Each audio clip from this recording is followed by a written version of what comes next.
right, thanks everybody for joining me. For those of you that have not visited my channel before, my name is Allan Kisner Jr. and I play the drums. What I wanted to do is to take a few minutes today and review a product from Evans called the Evans Torque Drum Key. I had seen some videos about it and thought it was pretty cool, and was wondering if it could get me the same in the same position like a drum dial might. I have one, but I dropped it, and so ended up getting the calibration was messed up, and it would have cost some money to get it sent out. So note to self, note to other drummers, don't drop a drum dial on the ground. But I came across this product, and it was really reasonably priced, a lot less expensive than the drum dial, even though it might end up not being quite as accurate, because the drum dial does give you a readout about the tension of each lug. But I wanted to give this a try. The reviews were great. I had come across some comments that said if you had rusty lugs, then you might end up having a problem where what reading it gets you isn't actually correct. But this is a fairly new snare drum. So what I want to do is just go ahead and give you a sound of what it sounds like currently. I really play my snare pretty high pitched.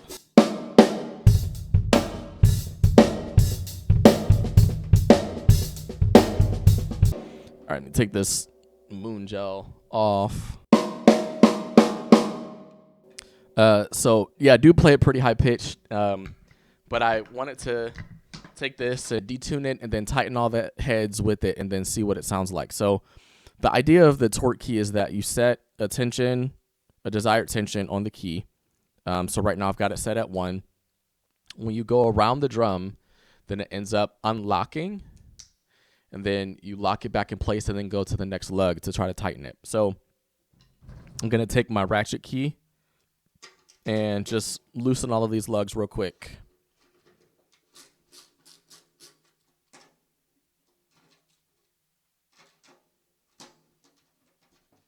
All right, so as you can see, when I start loosening some of the lugs, then the tension loosens on ones that I haven't even touched yet either.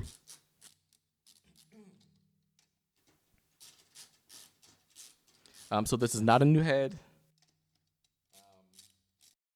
Really great practical application of just being able to help you in a pinch. If you're out gigging somewhere, you're at home and want to record some tracks, I think it's a really, really good idea. So one of the other features that I love about this drum key is that at the top, there are like these ridges in here. And so if you put it on top of a lug, you can spin it to help tighten or loosen the lug, which I think is pretty cool. So it might end up putting my ratchet drum key out of business. But as you can see, I'm not going to take these lugs out completely, but as you can see, the head moves around. This is really loosened. So I'm going to take them and just make them finger tight.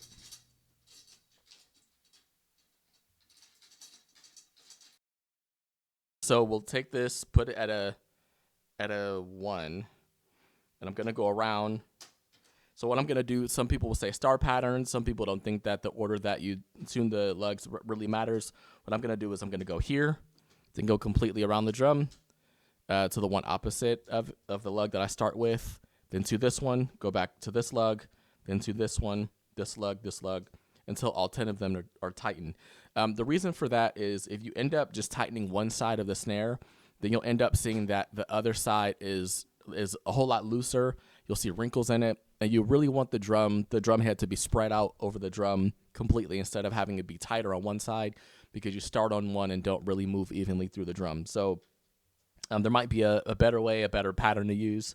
If you can think of any better way to tune it, let me know, but this is what I'm going to do for today. So I'm going to try to keep my hands off the metal part and then just put my hands around the plastic so that I don't influence its ability to unlock appropriately. So here we go.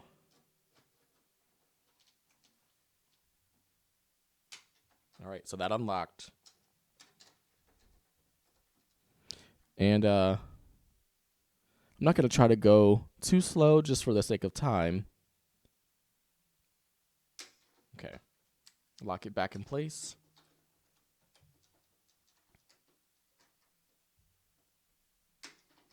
All right.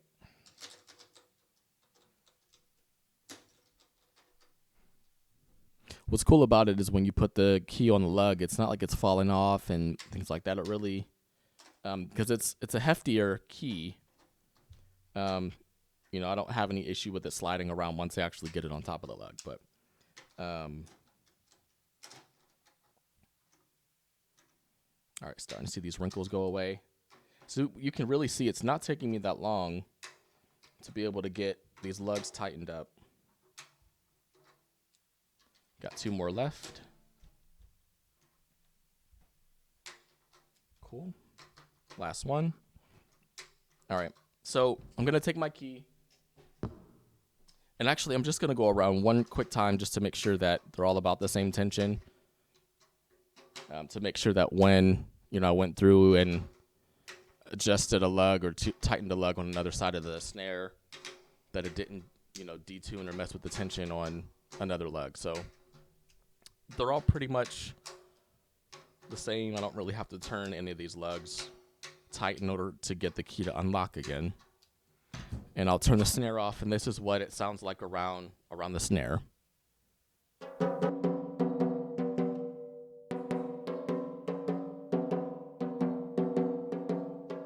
So like I mentioned, you might end up getting things more accurate with a drum dial, but I think this is pretty good for a fraction of the price.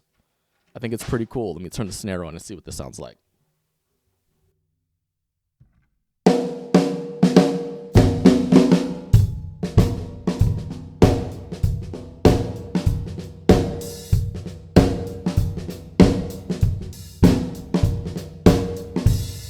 Work for something like funk or you know, other styles of music. I think that might work. Now, like I said, that's just at a 1.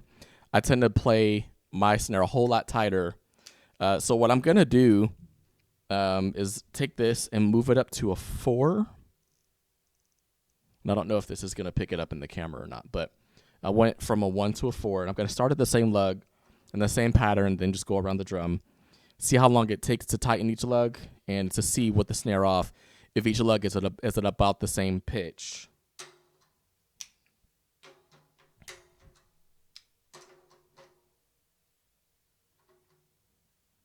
All right, 2 more.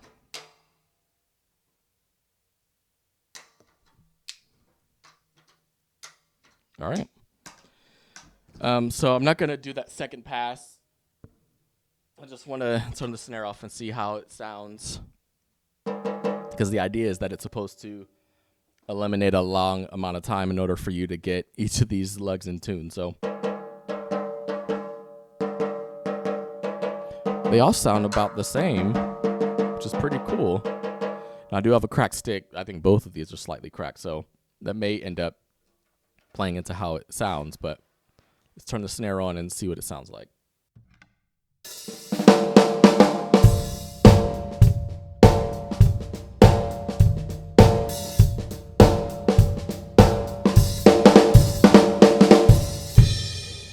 I think that sounds pretty good. Now, the last thing I want to try to do is I want to crank it. Like I said, I put mine, set my tension really tight. So that was at a 4. I'm going to move this to a 9. And as I'm tightening it up, I actually feel this getting harder to get to a 9, the tension. So we'll see what that does. So I'm going to start here, same pattern.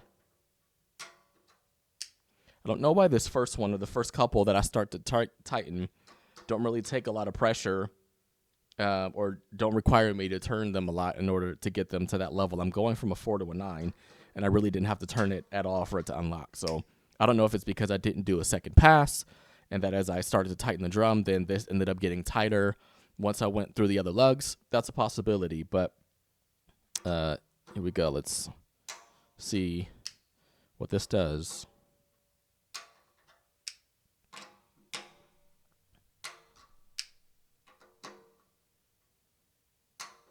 All right, so like I said, once it's reaching that tension, then it's unlocking.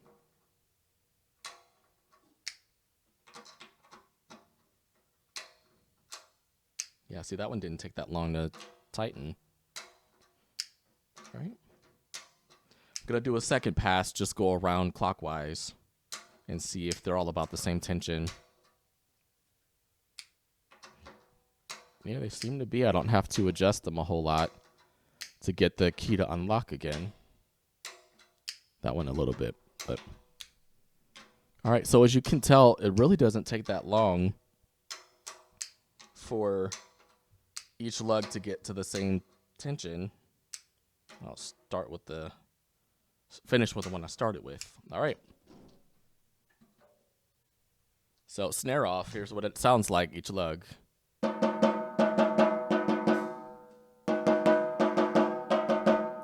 That is pretty cool. All right, let me put the snare on.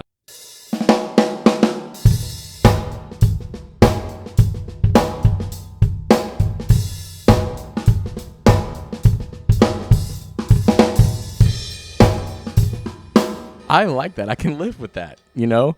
And more than just being able to live with it, I think that it's a practical, like I said, a practical application where you're at home, maybe you're changing a drum head, you know, for whatever reason. With this tom over here specifically, I end up feeling like it takes a lot to tune it. It's a 12-inch tom, and it takes a lot to tune it and get it at a really decent pitch.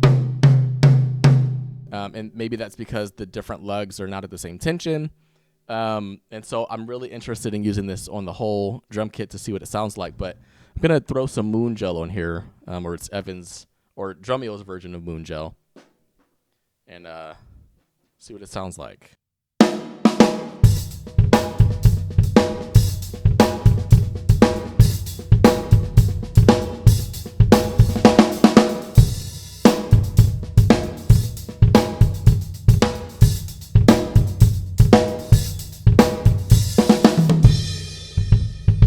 I think that's awesome. I think this is a pretty cool tool.